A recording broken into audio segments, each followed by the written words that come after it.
Thank you, Laura. So good morning.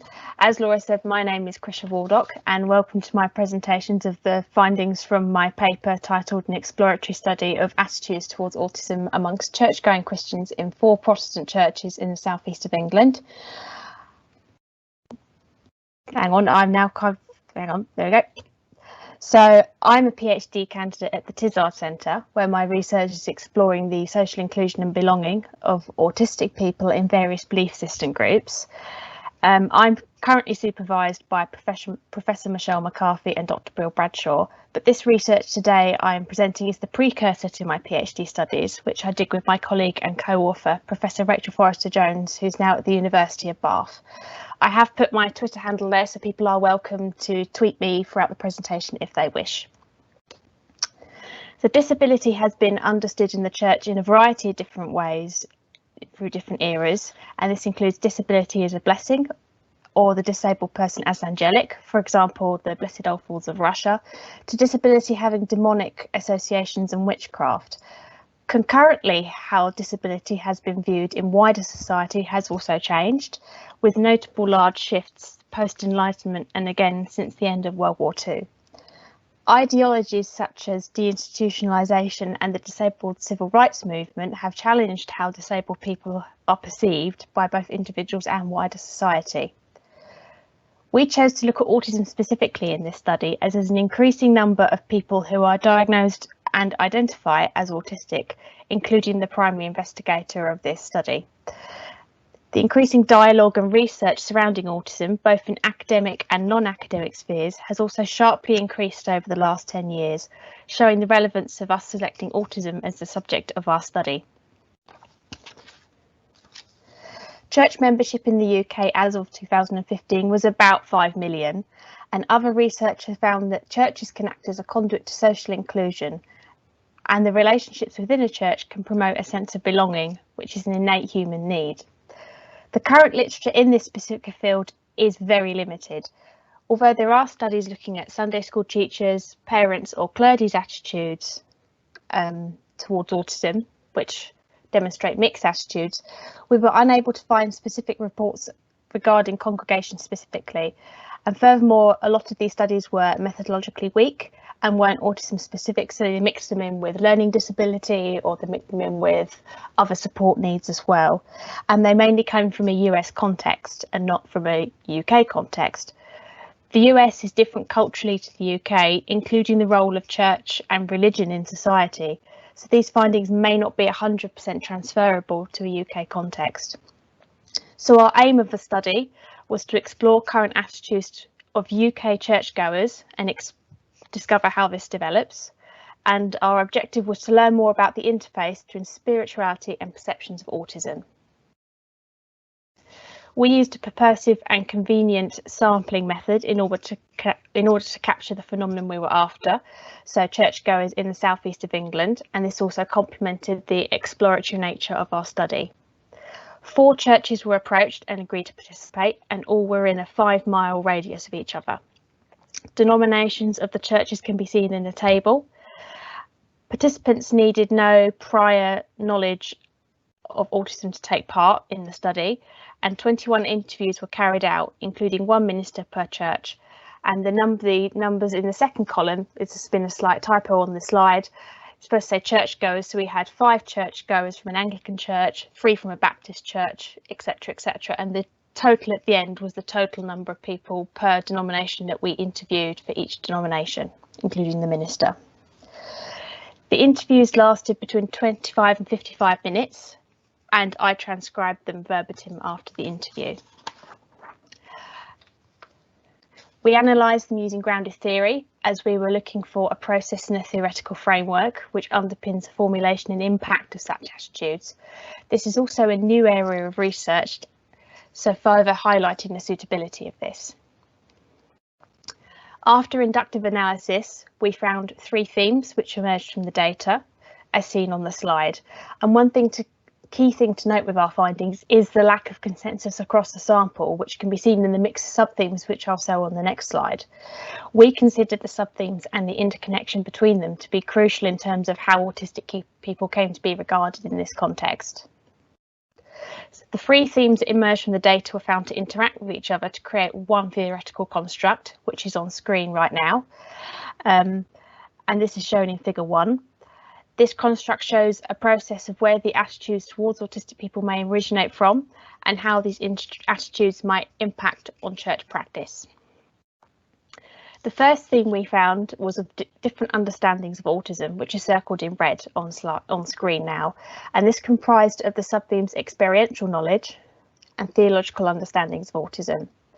The first subtheme, experiential knowledge, encapsulated where participants got their knowledge about autism from and autistic people from, and at their level of knowledge. Most participants reported they knew very little about autism, as Leonard reports in this quote. I don't know on that. It's as simple as that.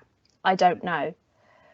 Participants who reported to know something about autism reported their knowledge often was patchy, with a little bit of experience often informing their knowledge base. Some participants reported being confused around what might constitute being autistic, as shown by Jack.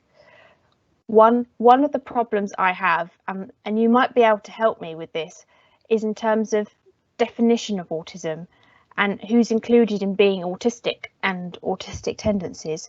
It seems quite a wide parameter, and I think that's one of the things I struggle with a bit. The second subtheme, theological understanding of autism, explored how participants' belief structures influenced how they understood autism and autistic people. No consensus was found across the group, showing a variation in theological stances. 8 of our participants reported more conservative theological views, linked to autism and disability more broadly as undesirable. And Josie reports this with this quote here. I have friends in this church who have a really severely autistic grandson. It was heartbreaking, but I mean, and we prayed and prayed for healing, especially for the grandchild, but you have to trust that God is loving them in that situation. 6 of our participants, including the 4 ministers we interviewed, reported more nuanced beliefs of understanding of autistic people. This included the understanding that being autistic was part of natural human variation and the inherent value that autistic people can bring to a church community. Jack was the only participant who spoke of an autistic person who is valued, obviously, within their congregation. He is our main keyboard player. If we didn't have him, I don't know what we'd do. Behaviour linked to the degrees of ableism, which are circled in yellow on the screen, appeared to be informed by each individual's attitudes towards autistic people as depicted by the theme, different understandings of autism. The subthemes avoidance and uncertainty appear to interact with each other through our inductive analysis. That is, difficulty understanding and accepting autism and autistic people seem to lead to withdrawal and isolation from autistic people. This may be driven by fear or not knowing how to behave, especially in cases where people may appear obviously autistic. This particular quote from Jamie encapsulates this subtheme avoidance in an anecdote she recollected an experience with her son. 2 ladies came past and they were telling him off while he was sitting there that he shouldn't be there and things, and he couldn't get out the words of, I'm sitting here, my mum's told me to come down, and as I was coming down the stairs they were like, you're being very rude, you're not even answering us. This example from Jamie also demonstrates the negative assumptions about the capacity and capabilities of autistic people, with the immediate assumption of being naughty rather than self-regulation of sensory input in this case. On the inverse, the subtheme embrace did not appear to interact with the subthemes avoidance and uncertainty because of its opposed nature, based on the acceptance of autistic people and the support needs that we have. This can be seen in this quote from Ray. There are some who would be reluctant to even talk of it, even being in any way abnormal, or to refer to it as that would be offensive. Degrees of ableism seem to influence and inform idiosyncratic practice, which is now circled in blue on the screen. This may have been due to the impact of the emotional mindset of the leadership team in each individual church. Idiosyncratic practice consisted of 3 sub-themes: mixed church activity, limitations and barriers, and no unified response. Limitations and barriers provided an opportunity for no unified response, which in turn led to mixed activity across the churches. This mixed activity limited accessibility, reinforcing further limitations and barriers. This process is encapsulated through Colleen's words, which I'll report now. Well, I should think they vary. They vary, really. I don't have a lot of experience with other denominations of church, but I think it depends to a large extent on where they are, how big or small they are, and what the makeup of the congregation is. As part of the sub-theme limitations and barriers, the lack of knowledge of Anne Memmott's National Autism Guidance for Churches, currently hosted by the Oxfordshire Diocese, was apparent, with none of our participants being aware of them, again as expressed by Colleen. I'm not sure there's been any input on any, not to my knowledge, of anything. I'm trying to think, apart from the fact people have to be aware of disability in this day and age, and making sure things are practically in place for disabilities, I don't think there's really been much in that way. Finally, sometimes the interview was the first time for some participants that these questions regarding autism and accessibility regarding disabled people had been raised, and it may possibly prompted them to consider how they do church. Nigel expresses this with this one quote here. I hope that we would welcome all people. Your very asking of that question tells me there may well be things that we do to set up barriers. The findings from our study reflect findings of similar research, notably the study by Patka and MacDonald in 2015, which explores attitudes towards intellectual disability amongst Catholic priests in the United States. This similarity in findings is notable in the mixture of understandings which have been influenced both by the medical model and the social model of disability. So in regards to the medical model, the deficient narrative in Patka and MacDonald and differing understandings of autism theme in our study, and in regards to the social model, the diversity as part of human nature narrative in the Patka and MacDonald study and differing understandings of autism in our study. There was a stigma of being openly or obviously autistic for autistic people, and also the stigma by association for families and friends. This also supports findings from other studies and papers looking at stigma experienced by autistic people and their families, and another finding of ours echoing the findings of Patka and MacDonald's 2015 paper. These findings demonstrate how attitudes can be barriers to joining such a group or community, as argued by Steemke in 1994, and this is heightened by the insular nature of some church groups and the increased level of prejudice that can be experienced, as reported by Allport and Ross in 1967, which can lead to even stricter control of engagement and of participation from outsiders. Two main limitations of our study were the small sample size and the homogeneous sample. Similar studies have used similar sample sizes, and although churches were approached with ethnically diverse congregants, they chose not to participate at this time. This study highlights the need for further work to improve the understanding of autistic people within church environments. As demonstrated by our theoretical framework, improving understanding through both knowledge and beliefs are key to improving attitudes, as this implores both experiential and theological discernment, as theology is a part of the culture within this environment and context. Training was requested by participants of this study, notably within the limitations and barriers subtheme. No evidence was found in this study of knowledge of Anne Memmott's guidelines that she wrote. Therefore, further knowledge of these and further similar guidance is required, and further work is needed on other belief systems. Work is currently underway exploring the belonging and social inclusion in churches, mosques, mandirs and humanist groups, and how autistic people define belonging and social inclusion more broadly within my PhD thesis. here are my references and some contact details. The paper is currently open access, so I've provided the reference and the link to it, which you can photograph if you so wish, and my contact details. And I believe that's the end of the slideshow. So I should be back with you, Laura. Thank you very much. That was really interesting. If anybody has any questions, nothing's been popped in. Oh, literally just as I said that. Lovely. So if I read this first one, is from Nathan. Hello. Okay. Fascinating presentation. Can you speak further on how you conducted the data analysis and how you concluded that the sub-themes interact?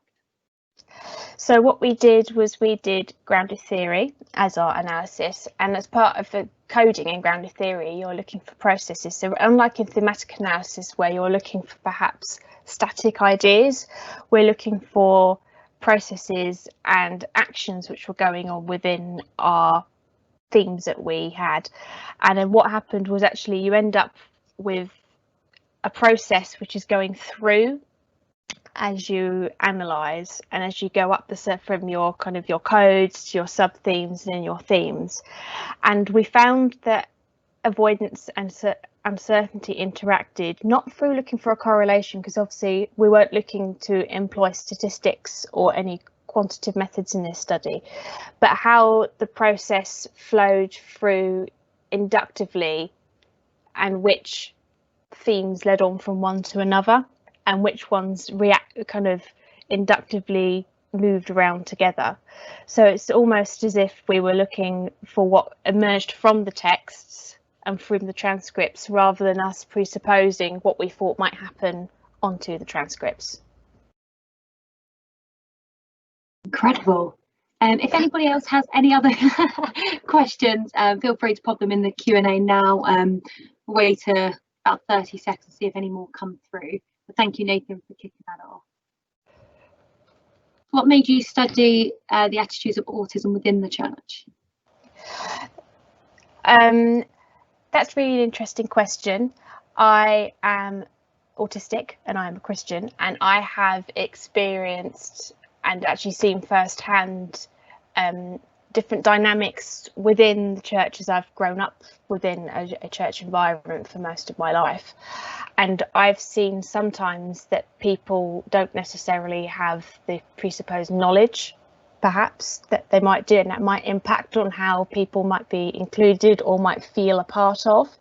And certainly that when I started looking at my when I applied for my master's, I didn't even know I was going to do this as a topic, but I just started digging around, and I went to a conference with my mum, and she said, there's nothing here on spirituality or kind of religion or anything like that, and that really stuck with me.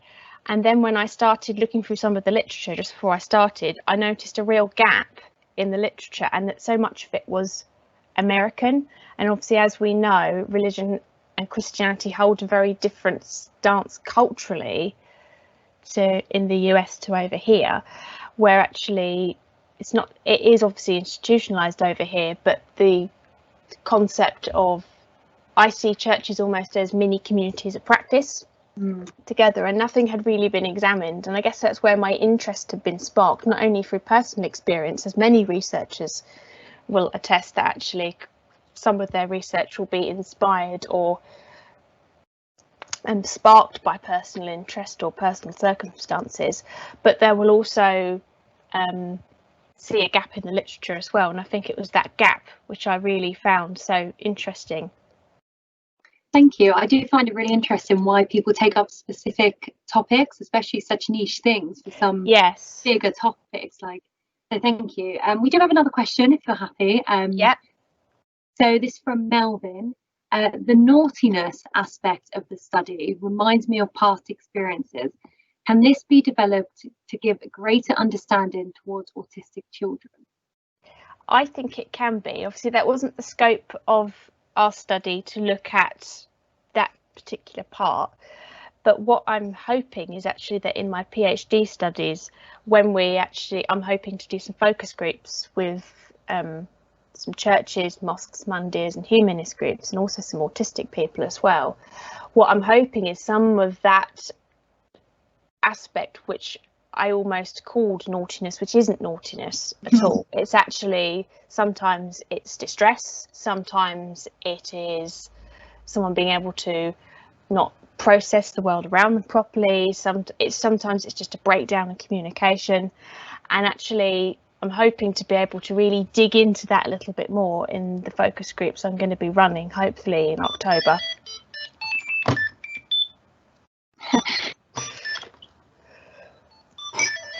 Sorry, the phone's going.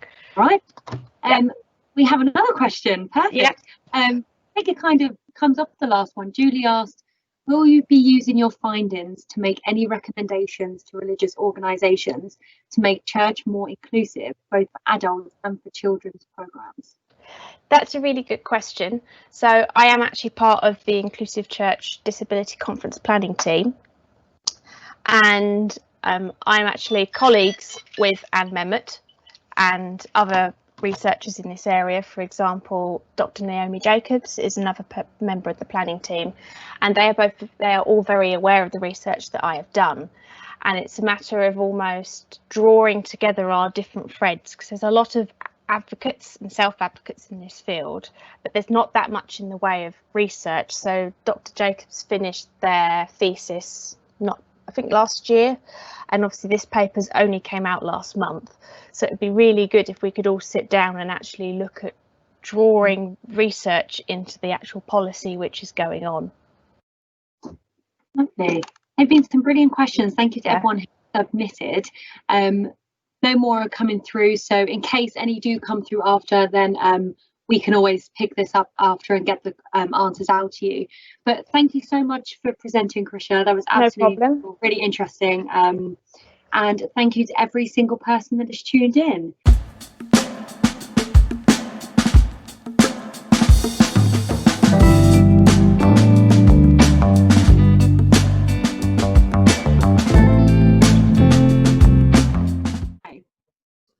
There, we're recording. Welcome back. I'm really sorry to anyone who asked a question after we stopped recording, just because there was a bit of a delay. So we do have one question that came in from Susie. So how do you think your findings will inform wider aspects of inclusion? I think that's a really good question. I think one of the findings we found from the study, and that was actually came through actually in not kind of the idea that it's not just the church which isn't very good at inclusion. And certainly it was Jamie again who explained about her son who went and sat at the bottom of the stairs. She was saying it's actually not just church. There could be people in the supermarket, there could be people walking down the street, there could be people in schools, teachers, and it's all, everything almost intersects. And I think one of the things that is really interesting I found when I was doing some of the pre-reading was I found a really useful quote from Brett Webb Mitchell, who's got a name I find really hard to pronounce because it's almost a bit of a tongue twister. But what Brett Webb Mitchell said was that actually churchgoers are likely to be highly influenced by secular understandings of disability. And I think we can pull that across to autism as well. And I guess the special thing about belief systems is that belief, the belief structure is part of that cultural community of practice, but actually the information from the outside is still really, really important in terms of wider and broader inclusion. And when we think of belief systems, actually they often have teachings around inclusivity or around inclusion. For example, with Christianity you have the parable of the Good Samaritan as one example. So actually you're looking at, it would inform kind of, this research can not only help guide churches in how to be inclusive, but it also shines a light on people in general when they meet together with a shared belief system and a shared thing. Actually information from the outside will impact that, and it is likely to illuminate views and perceptions of autistic people, and actually further work that needs to be done in terms of inclusion. And I think some of the things we do in a church setting, for example, come together, we might sit down, there might be certain activities that people might do together. Actually some of that can be pulled across into a non-religious or secular or non-belief system setting as well for wider community groups as well. So I think that's a really useful point in terms of broader inclusion. Very transferable, isn't it? Yeah, very transferable. Lovely. Well, that is all of the questions. Thank you so much. We'll get this recorded out to obviously anyone who wanted to hear your answer to that one. Thank you so much.